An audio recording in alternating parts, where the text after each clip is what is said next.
వేదవ్యాస్ టీడీపీతోనే కలిసి పనిచేస్తారని కృష్ణా జిల్లా బందరు పార్లమెంటు సభ్యులు బాలశౌరి చెప్పారు. పెడన అసెంబ్లీ టీడీపీ సీటు ఆశించి నిరాశతో ఉన్న మాజీ డిప్యూటీ స్పీకర్ వేదవ్యాస్ నివాసానికి వెళ్లి వల్లభనేని బాలశౌరి, బండి రామకృష్ణ కలిశారు. ఇద్దరి మధ్య కొంతసేపు చర్చలు జరిగాయి. పరిస్థితులను బట్టి 1-2 రోజుల్లో చంద్రబాబు, పవన్ కళ్యాణ్తో చర్చిస్తామన్నారు. మర్యాదపూర్వకంగా కలవటానికి వచ్చాం. మొట్టమొదటిగా అదే రకంగా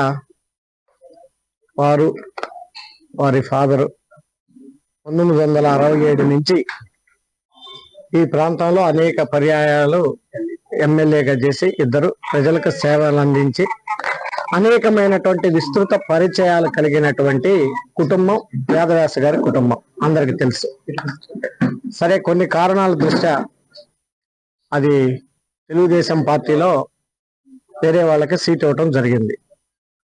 అయితే వ్యాస గారికి కూడా ఏ రకంగా న్యాయం జరగాలి అనేటువంటి విషయం మీద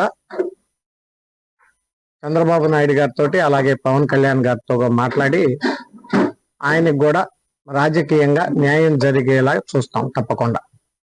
సో ఆ విషయం మీద మాట్లాడాం. సో వారి